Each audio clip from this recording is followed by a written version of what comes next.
Большой, прекрасный. Вот смотрите, какой красавчик. Вот, и они их выбрасывают, несмотря на то, что они безумно вкусные. Одно из самых, ну вернее, наверное, даже самое древнее изображение пахтания Молочного океана. Так вот, они всерьез считали, что это две разных модели. Вот это вот у нас получается Кама-2, то есть вот этот Z они воспринимали как цифру 2. Опять что-то неизвестное, посмотри, мы опять не видели ничего подобного. Ух ты, смотри, а тут дальше-то, оно уходит. Какие загадочные следы здесь. Посмотрите, как они проделаны. Вообще просто без всякого усилия, как будто бы. Ну, подогнано все, конечно, идеально, да, блок к блоку. Такое, конечно, даже в наше время сделать было бы затруднительно. Сделана карта Камбоджи из пробок. Называется он I Am Pizza. Но помимо пиццы здесь есть много чего интересного. Не представляю, как я туда попаду, потому что дороги как таковой нет. То есть Google нам дорогу никакую не подсказывает. Опа, вот. Нет, ребята, это сложный замок. Это не просто у нас плиты друг на друге лежат. Это вот с этой стороны вот так выглядит. И с этой стороны вполне себе под углом 45 градусов. Явно выполненный на токарном станке. Это песчаник. Сегодня день рождения у Яны. И несмотря на это, мы все равно отправляемся на съемки в очередную экспедицию с ночевкой. В общем, очень далеко сейчас поедем. Где-то часа 3 нам туда добираться до одного прекрасного места. Ну и по пути посмотрим несколько очень интересных и довольно-таки странных храмов. Так, где-то тут у нас была Яна, я ее не вижу, но я вижу свой мотобайк. Вот он стоит, чистенький еще. Но я думаю, что завтра он уже таким чистеньким не будет. Ну что, вот и Яна идет. Давайте поздравим ее с днем рождения. Скажи, днем рождения тебя. Тогда я выкатываюсь, и мы, в общем-то, поехали. Поехали далеко. Ну что, друзья, начинаем мы очень неожиданно, несмотря на то, что едем мы сейчас очень далеко, где-то часа 3-3,5 или даже 4 часа нам ехать. Мы там посмотрим кое-какие храмы, где не бывает никогда вообще никаких туристов, да и гиды, конечно же, естественно, ничего не знают о существовании этих храмов. А начнем мы неожиданно, начнем мы прямо из центра города Сием-Риап, где находятся вот эти вот изумительные две башни. Когда-то их было, очевидно, 3, но этого мы точно не знаем. Вот с той стороны, по идее, должна быть еще одна башня. На эту ступу не смотрите, это ступа современная, не знаю, кто там похоронен. Но сами башни реставрировались в X веке. То есть мы совершенно не имеем никакого понятия о том, какого века эти башни на самом деле. По некоторым косвенным признакам, вот как вот тем вот наметкам барельефов на кирпиче, можно предположить, что эти храмы относятся к веку к VII. Но тут, как обычно, у нас две библиотеки находилось, да, вот здесь и вот здесь. Про библиотеки вы все знаете, что это здание неизвестного предназначения. У них постамент из латерита, сверху кирпич. Ну, в общем, все как мы привыкли, все как обычно для построек старше X века. Вот это вот у нас, значит, была входная группа, которая и вела к центральной башне. Вот, давайте посмотрим на вот эту изумительную обработку, опять же, дверной коробки. Да, вот эти все пропилы, это все мы знаем. Вот этот классный 3D-барельеф, который вы видите наверху, тоже, конечно, вас впечатляет. Ой, тут вот эти вот вонючки жутко лезут мне в нос, и неприятно. Там у нас слон, ну, соответственно, сверху сидел когда-то Индра, и Индра у нас не сохранился. Но самое это интересное, я вам хотел не это показать, а вот повыше барельеф, вот эта вот полоска, вот эта вот узкая полоска, которая представляет из себя одно из самых, ну, вернее, наверное, даже самое древнее изображение пахтания Молочного океана. у нас здесь получается, смотрите, Вишну в центре руководит композицией. Слева у нас изображение Шивы верхом на быке, да, на Нанди. А еще левее Брахма. Вот это, кстати, единственное изображение пахтания Молочного океана, где мы видим всю триаду индуистских божеств. Ну, а наверху подозревают, что был барельеф, который показывал Кришну, поднимающую гору. Известный тоже сюжет, да, но там практически ничего не сохранилось. А вот эта вот полоска, конечно, сохранилась изумительно. И, как я уже сказал, одно из самых древних изображений пахтания Молочного океана, если не самое древнее здесь, в Анкоре. Вот. Ну и тут, как обычно, у нас опять же идут изумительные колонны, да, покрытые прекрасными барельефами.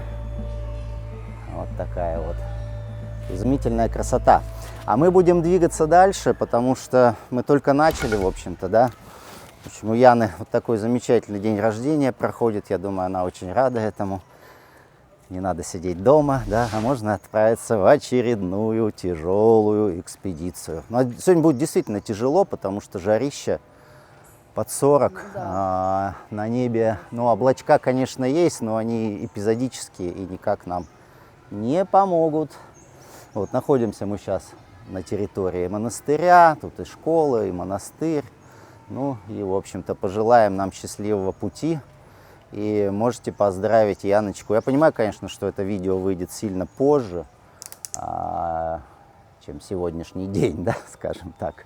Но, тем не менее, Яночка с удовольствием примет ваши подарки и поздравления на свою карту, а реквизиты есть в описании к этому видео, а также в описании канала. Здесь, кстати, тут какие-то еще старые камни нашли. Ну ладно, все, пора ехать. И так уже поздно, уже 10:30, если не больше. А нам еще ехать, ехать и ехать. Вот сейчас мы едем по Анкору. Тут короче, мы сейчас просто проедем через археологический парк и выедем на нужную нам дорогу. Посмотрите, здесь кругом джунгли, кругом такая красота. Ну, Анкор, он очень большой по площади, да, занимает много-много гектар. Вот я вам написал сейчас сколько. На самом деле поездка у нас спонтанная. То есть мы решили ехать буквально вчера. Пошли в пиццерию нашу любимую в Сием-Риэпе. Ну и вот за пиццей вдруг решили сегодня с утра поехать вот в это вот дальнее путешествие. Там, посмотрите, храм 10 века торчит.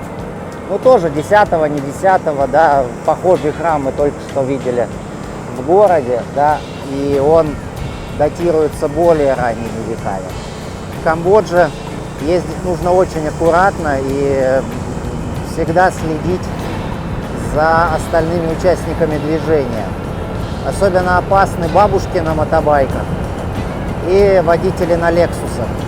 Лексус здесь это машина деревенщины, скажем так. Ну, когда-то это была машина среднего-богатого класса, а сейчас это реально машина деревенщины. Поэтому, если я вижу Lexus, я уже мысленно напрягаюсь и готов к любому повороту событий. Ну, вообще, как сюда Lexus'ы попали, да, в Камбоджу? Из Америки. Дело в том, что в Калифорнии довольно приличная диаспора проживает, кхмерская, которые бежали туда во время гражданской войны. И они сейчас занимаются тем, что отправляют автомобили из Штатов, подержанные, конечно, автомобили из Штатов, отправляют сюда, в Камбоджу. Кстати, среди этих Лексусов очень много утопленников. Ну, кто разбирается в машинах, тот знает, что такое утопленник. Везде транспорт с туристами. Туристов до сих пор очень много, хотя апрель и самый жаркий месяц в Камбодже, но, очевидно, не все это знают. В общем, я вам так скажу, в апреле не нужно сюда ехать вообще ни при каких условиях. Сейчас, конечно, еще конец марта, но я уже мысленно в апреле нахожусь, потому что температуры вполне себе уже апрельские. Вот он, Королевский водоем, как говорят, 10 века на самом деле. Кто его знает, какого он там века. Это отсыпанная дамба, да, то есть водоем не вырыт. По периметру отсыпана дамба. Как вы видите, он облицован песчаником. Вот видите, там торчат мегалиты из песчаника, каждый из которых весит примерно 2 тонны, я так полагаю. Ну, не знаю, я, кстати, думаю, что здесь вообще-то поменьше. Это вокруг Анкор-Вата. Там блоки по 2 тонны, здесь, наверное, поменьше, надо будет замерить. Вот. Ну, а мы двигаем дальше.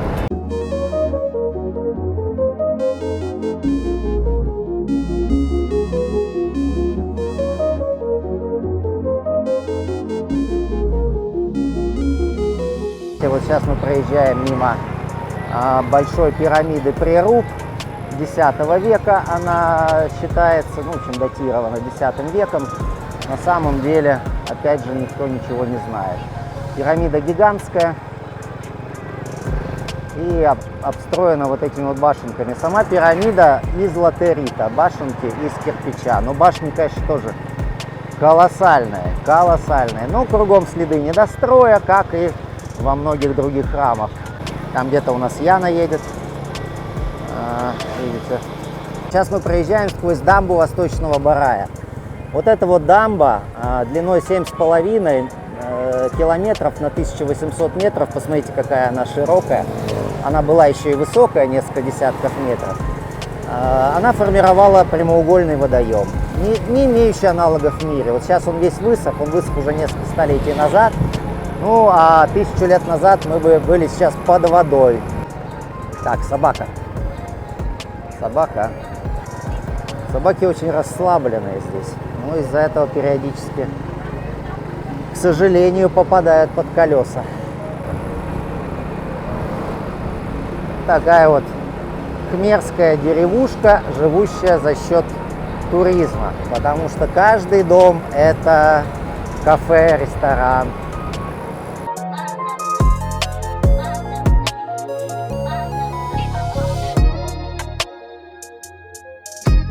Так, остановились на заправке, чтобы, так сказать, освежиться, сходить в туалет и заодно выпить чего-нибудь вкусненького.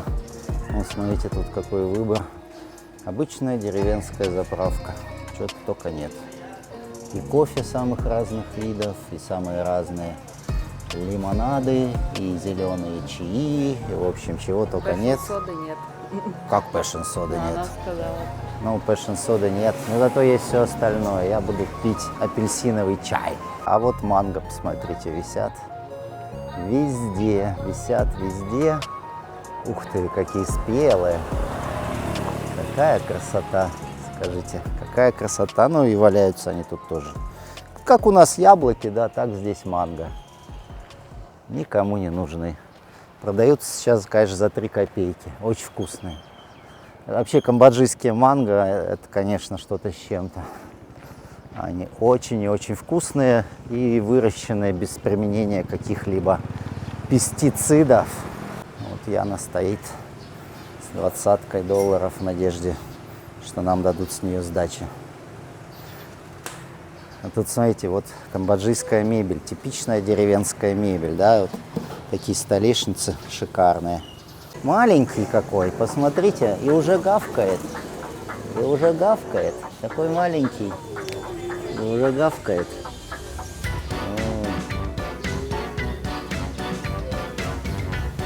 Мама гавкать научился, наверное, да? А что ты пьешь-то? Green Milk. Green Milk чего-то там. Ну, в общем, такие вот вкусные напитки. Сейчас попьем и полетим дальше. Так, ну тут маленько мы съехали с дороги. Знаете зачем? Чтобы поесть кэшью. О, вот они висят. Вы когда-нибудь видели, как растут кэшью? Вот сейчас увидите. А мы не только увидим, но еще их и поедим. Кругом сейчас плантации этого изумительного ореха. Так, сейчас давайте выключим. Пусть отдохнет немножко наша тарантайка. Ой, это уже, смотри, кто-то поел. Ну давай я тоже откушу с другой стороны. Смотрите, вот как он выглядит, да? Это такая груша. Вот это орех. Орехи вот так вот они достают, потом их сушат. Ну, кстати, он гнилой какой-то. Наверное, не буду его есть. Дай попробую кусить. Вкус, конечно, изумительный. Можно я поцелее что-нибудь сорву? Вот тот мне нравится. Надо до него не дотянуть. Слушай, какой-то... Да пойдем вот тут сходим, там красненькие были. Красненькие, конечно, не очень обычно, но черт его знает. Вот висит большой, прекрасный. Вот смотрите, какой красавчик. Вот, и они их выбрасывают, несмотря на то, что они безумно вкусные. Ох, сейчас напылит паренек. Они безумно вкусные, но люди их выбрасывают. Яна их не очень любит, а я так просто обожаю. Смесь манго, сливы и яблока. Смотрите, какой он сочный. Вот просто вода течет. Вот каждый день бы их ел.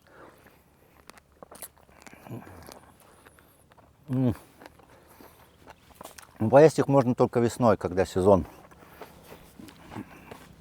Вот смотрите. Видите, вот когда они только-только начинают вызревать, это вот так вот выглядит.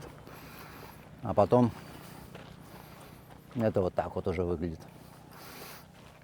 Ну что, поели, душой подобрели, поехали дальше. Остановились, потому что увидел я своего земляка. Что, друзья, я родился когда-то давным-давно в городе Набережные Челны.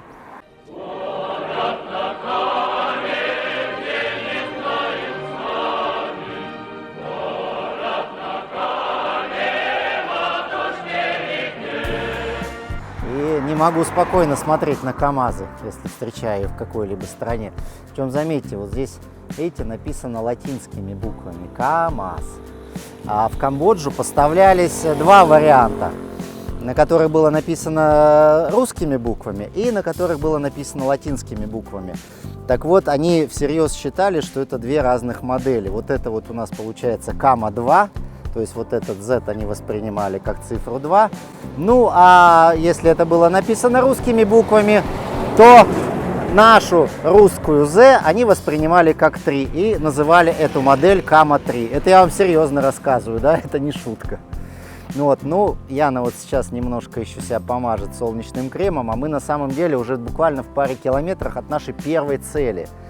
Неизвестный храм, мы там никогда не были, ну вот, заодно и посмотрим. Погода сегодня ужасная, конечно, дымка, вот это вот очень плохое качество воздуха в Камбодже из-за того, что жгут поля. Крестьяне совершают, так сказать, преступления против человечества. Ну, из-за этого все как в тумане. А на самом деле это все дымка. Оп, какой скоростной мотоблок. Так, добрались до первой цели. Храм называется Тапон. И это, пожалуй, самое необычное из всего, что мы когда-либо видели в Камбодже. Смотрите. Смотрите, что это. Ну, информации о нем, как обычно, нет. Слава богу, он очень даже доступен. То есть тут ехать-то всего лишь от главной дороги 2 минуты. И здесь посмотрите, что у нас. У нас тут вот такая вот скала каменная. И к ней пристроен из латерита так называемый храм. Вот реально ничего подобного в Камбодже я не видел. Посмотрите, какая чудесная водная эрозия на этой скале.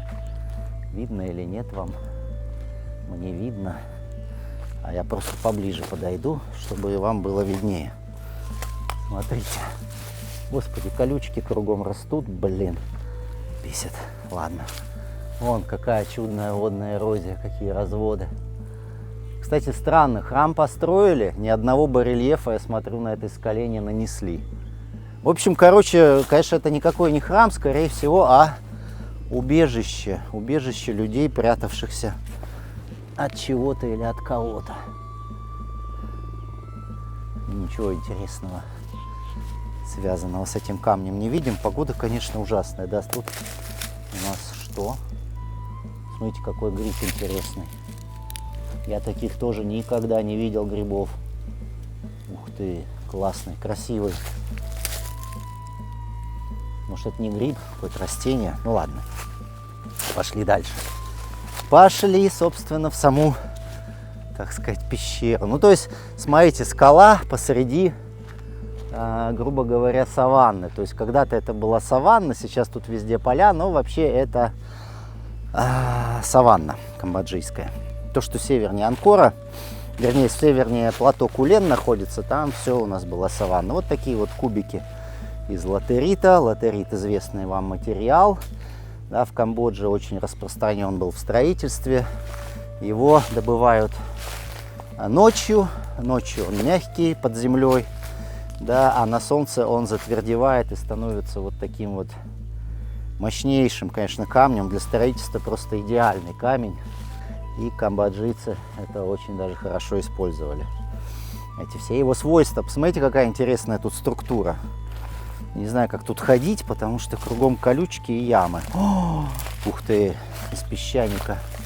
Смотрите, какая странная конструкция. Это вообще опять что-то неизвестное. Посмотри, мы опять не видели ничего подобного. Я даже не знаю, как идентифицировать эту запчасть. Она приличного размера. Кусок большого чего-то. Ну тут вот смотри, тут было что-то, видишь? Кругленькое. Кругленькая, кругленькая. А что? Ну, кусок чего-то большого, однозначно. А вот чего? Да, обработка, кстати, ну, неплохая. Неплохая обработочка. Вот, посмотрите. Не знаю, не могу идентифицировать. И здесь какая-то яма. Смотри, так а что яма? Это засып. Посмотри, оно там дальше уходит. Это просто засып, а почему здесь яма, возможно, может, французы раскапывали. Ну, вот этот храм, Тапон называется, его, насколько я понял, только лишь французы в самом-самом начале 20 века исследовали. То есть это где-то вот первые годы 20 века. Так, очень странная конструкция, реально. Ух ты, смотри, а тут дальше-то, а тут дальше она уходит. Здесь вот такая вот келья, не келья, убежище. Очень качественный, кстати, латерит. Дело в том, что латерит тоже бывает разного качества. И при добыче не всегда можно понять, насколько он будет долговечным. Но вот древние кхмеры каким-то образом умели определять как песчаник, так и латерит в плане долговечности. Они выбирали самые лучшие сорта. Для меня, честно говоря, загадка, потому что, ну, так в каменоломнях, в месторождениях это все далеко не очевидно. Будет ли он через 300 лет разрушаться, не будет ли он через 300 лет разрушаться. Вот древние каким-то образом могли это все вычислять. И вот храмы Анкора, да, они построены в основном из высококачественного песчаника. Кстати, вот здесь мы видим еще кирпичную кладку. И тут нам важно, что в кирпичной кладке понять, есть ли раствор. И по наличию либо отсутствию раствора мы можем примерно идентифицировать возраст. Но я не знаю, вот это раствор или нет. Или это вот глина. Кое здесь тоже, конечно, тьма. Но я так понимаю, да, здесь все было засыпано. И кто-то когда-то это расчищал. Ай, с кладкой. Ну, кладка, да, скорее всего, безрастворная. Это безрастворная кладка. То есть древняя кладка. Как датировать это сооружение, мы не знаем. Вон, кстати, там где кончик сидит. Опа, видите? Что это за кусочек камня? Без всяких следов. Без всяких следов. Это что? Это я уже не могу взять. А это что? Это кусочек песчаника. Ой, там под ним животные, всякие насекомые живут. Так, окей. Вот еще кусок песчаника. То есть тут какая-то структура была смешанная, да? А, конечно, латерит выглядит вообще как новый. Просто вот настолько качественный латерит. Ну и заметьте, да, у них тоже все без раствора, то есть абсолютно безрастворные технологии. Вот это вообще выглядит очень странно. Посмотрите. Но так задумано-то не было, да, скорее всего. А как же оно так очутилось? Смотрите, он упирается вверх, да, а здесь стоит на одной грани. Не очень понимаю. Ну, я, честно говоря, вообще не очень понимаю смысл этого сооружения. Так, а здесь хороший такой блок из песчаника лежит с нашим любимым отверстием неизвестного происхождения. Кстати, вот тут тоже оно есть. Ну и вот такие вот следы. Следы, очевидно, из карьера, да? Следы добычи. Так, да, пойдемте дальше. И это не все. Упс. И это не все. Так, вот тут у нас украшенный такой латерит, да? Проделаны параллельные такие линии. Тут вот у нас какая-то круглая часть. Очень интересная. Не знаю, что это. Не знаю, что это, но это очень круглое. Прям такое красивое, хорошее, круглое. С хорошей когда-то, я бы даже сказал, полировкой. Я не знаю, вот это вот прям не полировка, конечно, но шлифовка просто под ноль. Здесь прям очень-очень было гладенько, но что это, я не знаю. Здесь опять вот такой вот блок из песчаника. Шикарный. Ух ты, так это колонна. Типа колонны, да? Это один блок, видите? И недовырезанная колонна. То есть ей придали форму некую, да? А дальше процесс уже не пошел. Ну вот эти странные следы тоже из каменоломни. Вот эти вот следы очень странные, которые мы видим везде. Прям так гладенько, хорошо. Как будто по мягкому материалу. Ну, конечно, никакого мягкого материала здесь не было. Так. Я уже весь в гадости. Весь в колючках, весь в каких-то семенах растений. Ну, тоже вот такой кусок песчаника. И там такой же лежит. То есть вот это вот у нас как будто бы вход. Вон Яна там тоже ковыряет. Она тоже вся в каких-то растениях. Здесь у нас был проход. Конечно, вот эта круглая вещь, она очень непонятна. Она очень и очень непонятна. Потому что опять она не вписывается ни во что мы встречали ранее. Ну, такие блоки-то не очень серьезные, но все-таки большие, значительно больше, чем то, что мы видим в зданиях, датированных концом 12-го, начала 13 века. Вот опять эти колонны, вот они валяются, видите? Она там не одна, вот такая же. То есть это все только лишь заготовки колонн. Ну, по крайней мере, мы можем видеть, что выходило из каменоломни. Да, что приходило на место строительства. Вот такие вот блоки. И опять здесь у нас вот не зубило, да, а какие-то прям вот такие вот очень гладкие линии. Никаких следов ударного инструмента нет. И они идут в разных направлениях. Чего хочешь, что и думай. Ну и дальше вот опять блоки разбросаны. То есть эта вся конструкция, она где-то там берет свое начало.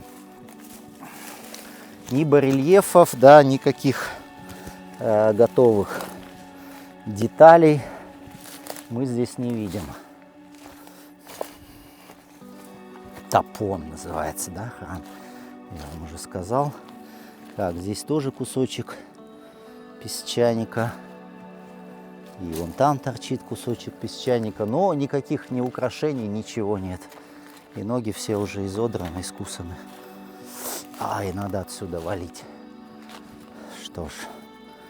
Вот такой вот интересный храм где-то посреди полей. Вот там и сквозь дымку проглядывает плато Кулен. Место зарождения Кхмерской империи, как считают. Да, там на плато Кулен найден в 2013 году огромный город. Ну как найден? Ну, все знали, что он там находится. Просто определили его границы и поняли, что это был громадный городище. Просто громадный городище, который занимал, в общем-то, практически всю поверхность огромного этого плато. С водоемами, с каналами, с кучей построек каких-то там, пирамиды и так далее и тому подобное. Вот. А мы сейчас, знаете, что сделаем? Мы напоследок все-таки обойдем эту конструкцию с другой стороны и посмотрим, что там есть. Вдруг там что-то есть. Блин, надо было не шорты, конечно, надевать, а штаны. Тоже знал, что тут так много колючек. И все ноги уже чешутся, изодраны. Ну ладно, на такой жаре хотя бы комаров нет. Вот с этой стороны мы еще посмотрим. Меня смущает, знаете что, отсутствие каких-либо вот барельефов. Они так любили везде лепить эти барельефы. На каждом шагу. А вот тут вот такая прекрасная скала. И осталась ими совершенно не обработана. Серьезно? Ну, получается, что так. Наверх я даже не вижу смысла ползти. Потому что, скорее всего, там ничего нет. Ну, я уверен в этом. Если вот снаружи ничего нет, то наверху-то уж точно. И это тоже странно. Ну, в общем, датировать мы здесь не можем ничего. Заготовки колонн, так как они выглядят, ну, мало информативно, но все-таки, конечно, древние, да. То, что мы называем X веком. А вот эти вот блоки латерита, тут меня берут смутные сомнения. А мы будем двигать дальше, потому что нас ждут еще сегодня великие дела. Вот, друзья, до следующей цели добрались, но, к сожалению, не той, которую мы искали. Ту, которую мы искали, мы, наверное, сейчас еще найдем. А это тоже интересный объект. Дон Чан называется храм. Это так называемый госпиталь, говорят, госпиталь. Как будто бы построенный в конце 12-го, начале 13 века. Ну, это все, опять же, да, данные официальных историков, которые уже 100 раз были опровергнуты частично, поэтому здесь мы этому тоже доверять не можем. В общем, короче, здесь мы видим забор из латерита и очень много блоков песчаника. Ну, таких среднего размера, они очень больших. Вот тут детишки местные прибежали. Развлечение для них, что кто-то пришел сюда. Давайте теперь будем что-нибудь искать. Но сначала посмотрим на само сооружение. Почему они это называют госпиталями? Ну, потому что находят стеллы, на которых это написано, эти надписи о предназначении, да, данного сооружения. Вот, возможно, что здесь тоже такая стела была, но вообще-то я никаких сведений о стелах не находил, поэтому, скорее всего, его идентифицировали просто по аналогии с другими похожими постройками, где эти стелы были найдены. Расчищали это все дело еще в 1901 году, то есть, ого-го, не 1,5, конечно, столетия, но много времени уже прошло с тех пор. Французы расчищали, да, которым мы безмерно благодарны за все, что они здесь сделали в Камбодже. Ну, конечно, какой-то госпиталь. Господи, маленькая вообще территория. Вот это вот одно строение у нас получается из песчаника. Дальше там нечто из латерита. Мы потом туда еще подойдем. Давайте хотя бы посмотрим, что здесь у нас. А вот это, кстати, что такое? Смотрите, какие интересные следы, да? Какие интересные следы. Такие загадочные следы здесь. Посмотрите, как они проделаны. Вообще просто без всякого усилия, как будто бы. Ух ты, это прям интересная штука. Это прям огонь. А что это, мы не знаем, но следы, конечно, знатные. Следы знатные. И это в песчанике, в камне, которые по твердости, ну, некоторые сорта не уступают граниту. Здесь, конечно, тоже очень хороший сорт песчаника. Это вообще серый песчаник, да.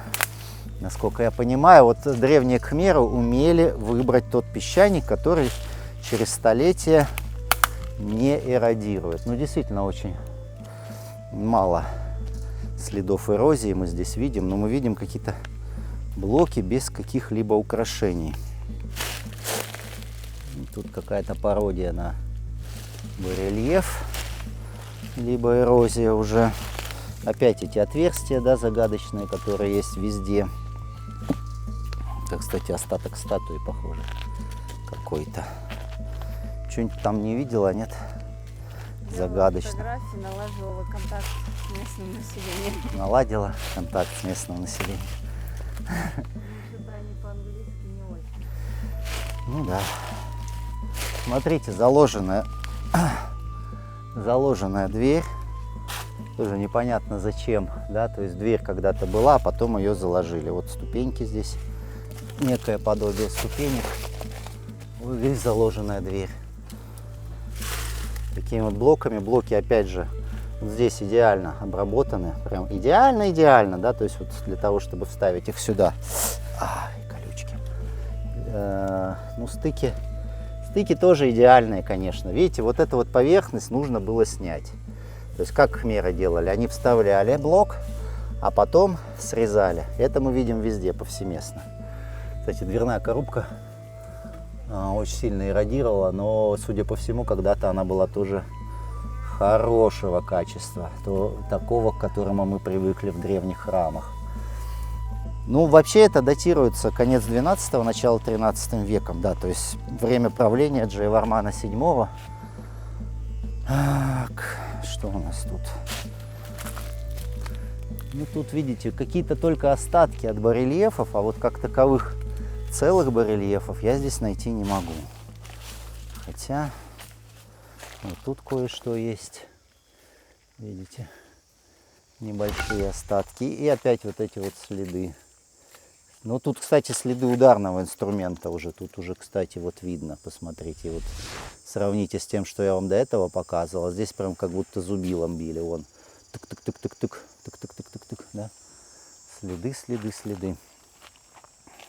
В основании-то у нас что? Опять латерит лежит, да? Вот, латерит в основании, а выше лежат уже блоки песчаника. Выше. А вот где можно подняться внутрь. Смотрите, тут заложено, да, там заложено, здесь тоже, наверное, было заложено. В общем, все заложено. Зачем-то сделали дверные проемы, а потом их заложили. Ну, давайте вниз, что ли, спустимся. Надеюсь, кроме ящериц там ничего нет. Да я вот думаю, как бы это сделать так, чтобы аккуратно. Все не обработано внутри, да, блоки установлены, но верхний слой с них не снят. Здесь у нас, ну, подогнано все, конечно, идеально, да, блок к блоку. Такое, конечно, даже в наше время сделать было бы затруднительно. Ну, вот верхние поверхности, вот эти вот, да, наружные поверхности, они вообще никак не обработаны. И это, конечно, характерно для Камбоджи. Очень сложно найти хоть одно достроенное здание. Ну, я знаю несколько храмов, которые были достроены, но в основном они все недостроены, включая знаменитый Ангкор-Ват. Ну, в общем, тут все у нас французы расчищали, как я уже сказал, почти 1,5 столетия назад. С тех пор никто этими храмами больше не интересовался. Вон Янчик тоже хочет посмотреть. Я сейчас пойду пока. Хочу вам показать там вот какие интересные штуки. Так, давай я как-то слезу сначала. Тут больше негде. Тут больше негде слезать. Да, если вы хотите тоже увидеть все эти храмы, конечно, собирайтесь в поездку. Вот такая корона венчала. Ну, это, конечно, лотос, как будто бы раскрытый, да, но выглядит как некая корона. Ну, отверстие, конечно, безобразное внутри, но оно может быть эродировано. А здесь у нас, смотри, это йони, такая тоже безобразная йони на 3 лингама. Да, здесь в Камбодже йони бывает на 2, на 3 лингама. А смысл в том, что 1 лингам для Шивы, а 2 других, наверное, для местных духов. Ну, как точно никто не знает, предположение такое. Мы ж не знаем, что... Ой, ну это хороший пьедестал. Супер высококачественная обработка. Это вот они опять брали из более древнего храма, да, вот это у нас, если пусть 12-13 век, довольно безобразно все выглядит по сравнению с более старыми зданиями. А вот это вот прям идеально. Вот это прям красота. И это прям механическая, конечно, обработка. Тут ручной и не пахнет. Вот. Посмотрите, как они еще делали это все. Обрезали так, чтобы у них не было сколов. Вообще песчаник довольно капризный камень для подобной обработки. И сколы образуются в нем очень легко. Но не у древних строителей. Они каким-то образом делали это все без сколов. Наверное, высокие скорости. Так, что там у нас есть еще? Ребятишки идут куда-то, значит. Пойдем тоже сходим. А, колючки. Да-да-да-да. Вон там я вижу тоже какой-то узорчик. Давайте посмотрим. Ну, тут, конечно, уже ничего не осталось. Ага. Вот это был вход. Кстати, здесь совсем мы недалеко находимся от храма Бен-Милея. Вот я вижу, значит, и ров, остатки рва. Да, постоянно вода, вода, вода. Возле каждого храма всегда вода. Здесь вообще безобразно все выглядит, как Стоунхендж какой-то. Ну вот это, конечно, вообще пародия. Это пародия. То есть вот эта вот пристройка, она явно еще более поздняя, потому что вот таких безобразных дверных коробок я еще не встречал. Ну, кто смотрел мои видео, а кто не смотрел, возьмите, посмотрите любое из них практически, где вы увидите, как на самом деле выглядят эти дверные коробки старые. И что вот это вот, конечно, какая-то вообще поздняя история. Но датировать мы не можем, потому что не можем, а как? Потому что это камень. Потому что это камень. Упс, упс, упс. О, тут у нас кое-что есть интересненькое, да? Посмотрим. Ну, вот это вот украшение стен. Это сверху на стенах устанавливалось. Кстати, сбиты барельефы, похоже, да? Да. То есть тут, похоже, был Будда, которого сбили. Это вот стандартная история для Анкора, да? В Анкоре вы не найдете изображений Будды, потому что их уничтожили все. Кто уничтожил, точно мы не знаем. Официальные историки твердят о какой-то шиваитской секте, которая пришла к власти в XIV веке. Но вообще мы про XIV век отлично знаем, что это время всемирной катастрофы какой-то было. Да, то есть по всей планете в XIV веке происходило что-то страшное. И Камбоджа не исключение. XIV век здесь было очень сильное похолодание. Вот, и в процессе этого похолодания, в общем, тут происходили всякие разные события. То есть тут, возможно, был и потоп в XIV веке. В общем, что-то было, что-то очень страшное, что полностью разрушило всю Кхмерскую империю. Ну, у официальных историков на этот счет тоже припасены какие-то сказки. Но современные климатологи уже совершенно четко говорят нам о том, что виной всех этих пертурбаций, которые происходили здесь в XIV-XV веках, является климат. То есть что-то произошло. Вот, ну что ж, посмотрели мы на этот госпиталь, да, украшений практически никаких, собран очень странно, очень непонятно, но на очень хорошем основании, опять же, вот оно из латерита и сверху, из приличных, кстати, блоков песчаника. Блоки-то песчаника совсем не крохотные. Да, то есть вот на латерите лежат еще и огромные блоки песчаника. Ну и сверху вот эта вот странная постройка. Странная постройка, а мы едем дальше. Подписывайтесь на телеграм. Да, подписывайтесь обязательно на телеграм-канал, напоминает Яна. Телеграм-канал «Друг Аркадий». Местные детишки угостили нас такими вот ягодками. Я, честно говоря, не знаю, как они называются, но по вкусу это как черемуха, даже немножко подвяживает. Действительно похоже на черемуху. Вот Яне тоже нравится. Что мы сейчас перекусим этими ягодками и поедем дальше. Спасибо детишкам. Смотрите, какая пасторальная идиллия. Видите, местные коровы молока людям не дают, у них едва-едва хватает для своих телят. Но, собственно, да, это и не коровы, а горбатый бык зебу, так называется этот вид животных. Они очень добрые, никогда не бросаются, ни разу на нас не нападали. Сколько мы уже ездим, но ни разу никаких проблем не было. Ладно, все, Яна меня уже ждет, едем дальше. Тут, смотрите, мы остановились возле какой-то школы. Я не знаю, она заброшенная или нет. Посмотрите, здесь вот Нельсона Манделы высказывание. Образование – это наиболее мощное оружие, которое вы можете использовать, чтобы изменить мир. да, Нельсон Мандела. Солнце, крокодил, свинья, жираф, Скотт де Снейл. Я уже не знаю, почему улитку называют Скоттом. Очевидно, это из какого-то комикса или мультфильма. Я уж не знаю. Бамбук, панда, олень. Олени, кстати, водятся в Камбодже. А слон. Ну вот, а львы не водятся. Ну, когда-то водились. Так, здесь что у нас дальше?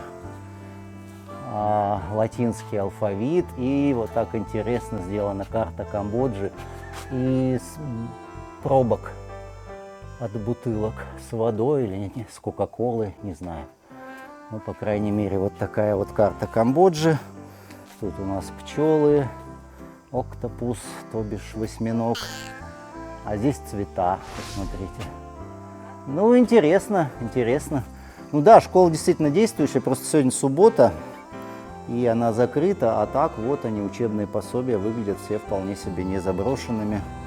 Ну и вот парты, и там тоже куча каких-то учебных пособий. Ну, прикольная, кстати, школа, чего. Для 3,5 детей, которые в этой округе живут, наверное, вполне достаточно. 2 класса, смотрите. Наверное, начальная все-таки. Да, 2 класса, тут вон книжки лежат, можно даже взять. Вот. Смотрите, а тут храм Байон изображен, и положить обратно, естественно. Ну вот, друзья мои, добрались до ресорта, в котором остановились на ночь. Чудесное место совершенно. Вот наше бунгало, столик, 2 кресла, там Яна. И здесь, видите, кровать. Так что все тут прекрасно. Такой деревянный диванчик. Есть, кстати, обязательно чайничек, 2 бутылочки воды, Нескафе. Но мы с собой тоже взяли 3 в одном, будем пить. А кровать, как видите, как во дворце. Ну а еще и шкаф есть. Вот, можно даже что-то сюда повесить. И отличный санузел. Смотрите, хороший какой унитаз, раковина. В общем, самое главное здесь, конечно, это вид. Вид на плантацию бананов. Ну, мы, кстати, вот с Андреем недавно в этом ресорте останавливались. Пару недель назад. Мы поехали в экспедицию, которая не удалась. Вот, на самом деле мы здесь прекрасно с ним отдохнули, но цели своей не достигли. Цель была в том, чтобы найти храм, в котором практически вообще никто никогда не бывал. Он находится очень далеко, и, в общем, в итоге с нами случилась там куча неприятностей. Мы потерялись, кое-как потом вернулись, ну, в общем, провели потом время здесь. Но сегодня, кстати, пусто, очень странно, потому что вообще-то местные по субботам, воскресеньям сюда любят приезжать, отдыхать у бассейна. То есть тут, в принципе, любой человек может приехать и здесь у бассейна расположиться, отдохнуть. Совсем не обязательно для этого снимать бунгало. Сейчас мы идем что-нибудь перекусить, чем-нибудь пообедать. И здесь вот прекрасный террасный ресторан. Ресторан, кстати, очень хороший ресторан, хорошее меню. Называется он I Am Pizza. Но помимо пиццы здесь есть много чего интересного. Вот видите, сразу же австралийский стейк. Это местный стейк, $7,5 из местной говядины. Салат $4, салат с лососем $6,5. Но здесь уже цены в местной валюте. 4000 реалей стоит $1. Ну вот и смотрите, там креветки $5, маленькая порция. Креветки на гриле $5. Уже опять креветки в креветки. Крылышки куриные $2,5. Как видите, цены здесь очень. Я, кстати, брал в прошлый раз вот эти вот бедрышки за $4. Блин, и это много. Это очень много. Ну, в общем, тут практически все цены вот такие. $5, $4. Так, ну что, сейчас Сейчас нам принесут напитки, а мы повыбираем. Яна забрала у меня меню. Ну ладно, я сейчас найду себе другое. В общем, пока мы ждали еду, начался ливень. Сейчас он уже стих. Ну, вы слышите, наверное, да, как капает. Ну вот мы заказали. Я себе заказал вот такое вот замечательное блюдо. Рис с мясом, с базиликом, с овощами за $2. А Яна заказала суп рыбный. Вот такой вот камбоджийский рыбный суп и с камбоджийским рисом. В общем, я думаю, это очень вкусно. И начался просто жуткий ливень. Просто тропический ливень начался. Вон там, видите, текут уже реки. О, гром гремит, гром гремит. Жесть. Ну, в общем, будем ждать. Ну что, друзья, закончился дождь. Так, немножко даже посветлело небо. Вот, и я решил все-таки доехать до того храма, до которого хотел. Я, правда, совершенно не представляю, как я туда попаду, потому что дороги как таковой нет. То есть Google нам дорогу никакую не подсказывает. Опа. Вот, все, упал немножко. Скользко. Но это нормально. Это нормально, потому что вел одной рукой.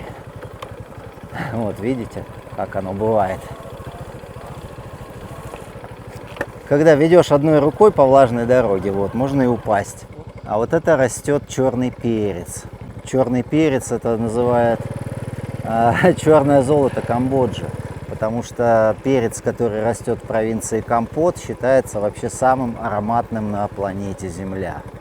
Ну, в принципе, перец выращивают везде в Камбодже, не только в провинции Кампот. Ну, а вот это вот уже опять кэшью. Вон они висят. Кэшью, кэшью, кэшью. Ура, друзья, я добрался, несмотря на то, что дорога сейчас превратилась в какую-то кашу. И ехать по ней, прям скажем, не очень безопасно. Да и время уже вечернее, скоро солнце будет садиться, поэтому надолго я здесь тоже задерживаться не буду.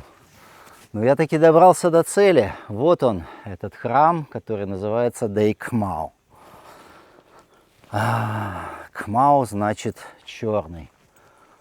Так, сейчас давайте посмотрим, где здесь вообще можно забраться. Что вокруг? Вокруг вот банановые плантации. На самом деле здесь люди поселились только вот в последние пару десятилетий. А до этого здесь особо люди и не жили. Так, вот тут у нас на углу есть пролом. Да, видите, здесь у нас идет забор. Забор из латерита. И вот мы внутри. Что у нас внутри? Внутри какой-то засып. Этот храм тоже исследовался французами в первые годы 20 века. И больше, в общем-то, никто это место не трогал. Место фантастическое, относится к комплексу Коке, но находится от него в некотором удалении. Поэтому билет сюда не нужен. Ну и попасть сюда тоже сложновато. В общем, без мотобайка никак. Да, машина сюда не проедет, если только джип. Кстати, сейчас уже время вечернее, могут змеи быть. Надеюсь, что их не будет. Так, и что у нас тут? Конструкции какие-то из латерита. Довольно маленькое пространство, я вам скажу. Довольно маленькое пространство. Называется опять храмом. Посмотрите, какой чудесный засып. Видите? На самом деле все это было засыпано под верхушечку. То есть тут, скорее всего, уже просто хорошо потрудились в свое время французы, расчищая эти завалы. Давайте посмотрим, что у нас здесь. А здесь у нас вот такие вот, как обычно, фантастические стыки. Вот эти вот под углом 45 градусов. И опять вот здесь вот все предельно ровненько. Да, вот тут все предельно ровненько, предельно гладенько. Кто-то какие-то штуки сюда вставил. В отверстие. Не знаю зачем. Вот. Барельефов я никаких вообще не вижу. То есть какая-то такая странная конструкция. Вот плита валяется. Тоже с какими-то отверстиями. Так. очень заброшенное место. А здесь у нас, по сути, все выглядит как в храмах 6-7 века. Да, то есть без стыков под углом 45 градусов, а просто одна плита лежит сверху на двух других плитах. Тут кто-то краской что-то расписал, непонятно зачем. А, нет, ребята, это сложный замок. Это не просто у нас плиты друг на друге лежат. Это вот с этой стороны вот так выглядит. А с этой стороны вполне себе под углом 45 градусов. Причем как они умудрялись все это вот так идеально срезать. Видите, потом оно выходит вот сюда, да, и становится горизонтальным. То есть такой вот замок. Очень хитрый замок. И все это четко ложилось друг на друга, но дальнейшей обработке это не подвергалось. И здесь вообще тут никого нет, блин. Никого, лишь бы меня какие-нибудь собаки не сожрали. Интересная колонна. Опять же, похоже, не обработанная, то есть вот как ее привезли из каменоломни, так она здесь и стоит. Ну, колонна такая, компактная, как, собственно, и все это строение. Храм Дейкхмау. Вот здесь еще плита какая-то валяется, и вот еще одна колонна, да, такая же. То есть капитель ярко выраженная, и дальше идет сама колонна. Ну, колонну как-то так обработали более-менее, капитель вообще чисто из каменоломни пришла. В общем, странное место. Я даже с трудом себе представляю, что бы это могло быть. Ну, храм, конечно, вряд ли. Давайте посмотрим, что там местные жители поставили за домик. Домик для духов. Что тут еще под землей, сложно, конечно, сказать. Вот такой красивый домик для духов поставили местные жители. На самом деле здесь в районе Коке никто не жил долгое время. Столетиями здесь никто не жил, потому что место считалось проклятым. И только вот в последние годы здесь появились поселения. Да электричество-то здесь, по сути, вот в деревнях появилось только вот на моей памяти. А я здесь нахожусь всего лишь 15 лет. Ну, тоже какой-то блок песчаника. Главный вход, наверное, был отсюда. Да? И давайте сюда пройдем в сторону от главного входа. Вдруг мы там тоже что-то обнаружим. Пока что я тут вижу только сгоревшую траву. Ну, если что-то тут и есть, то оно все находится под землей. Как правило, к таким зданиям всегда прилагались какие-то водоемы. Сейчас уже сложно определить, был ли здесь какой-то водоем. Яна осталась в отеле. У нее сегодня все-таки день рождения, и я решил не мучить ее такими вот дорогами. Вы не смотрите, что все желтое, сейчас просто самое жаркое время в году. А вот, кстати, какой-то маленький курганчик, вполне возможно, что под ним что-то есть. Ну, в Камбодже любой курган, как правило, скрывает под собой, ну, либо то, что мы называем курганом, да, из доисторических находок, таких вещей тоже довольно-таки много встречается. Могилы, да, в этих курганах встречаются. Опа! Гляньте, что я нашел. Какую штуку я нашел. Я таких не знаю, не видел. Явно выполненная на токарном станке. Это песчаник. Это песчаник. И что это, я не знаю. Ну вот, видите. Лежала тут. Сюда же мы его и вернем. Мы еще не были в той части. Вот за этим проемом, вон солнышко выходит. Так, ну здесь что? Здесь у нас опять колонны недоделанные. Причем вообще сделанные ужасно, да, это, смотрите, насколько разные грани. Вот эта грань и вот это, да. Ну, мы к такому обычно не привыкли. Нас смущает только обработка. Обработка очень хорошая, все очень гладенько.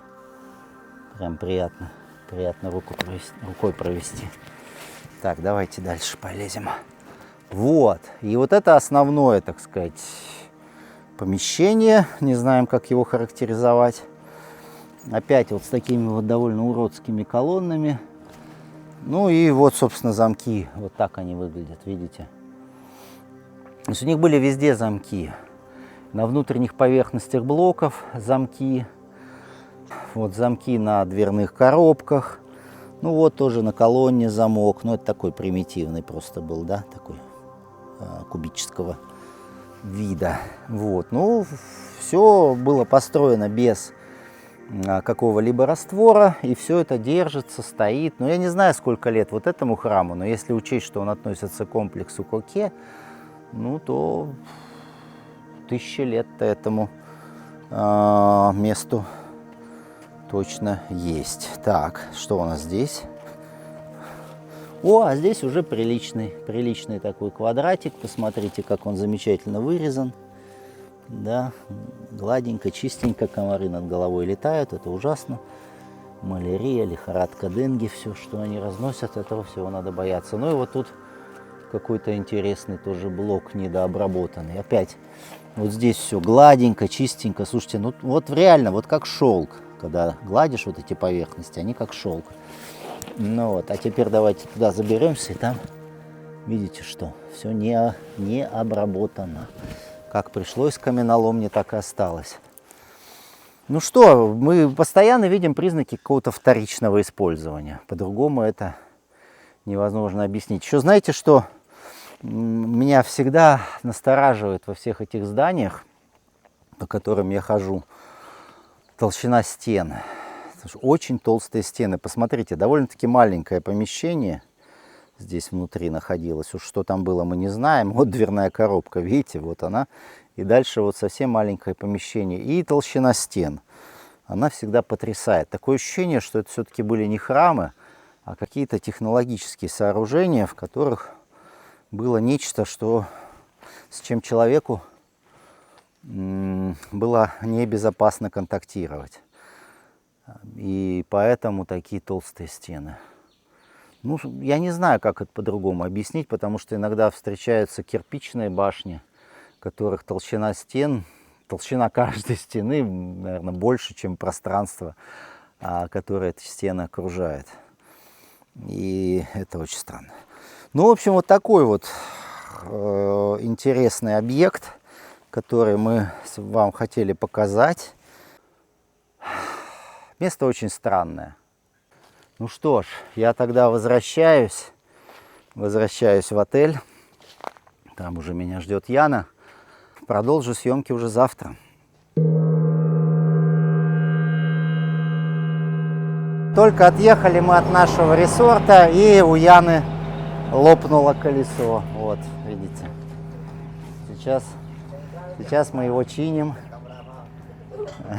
Кстати, мое колесо, только заднее, только что тоже починили, тоже поменяли камеру. Ну, в общем, ну что делать? Дорога.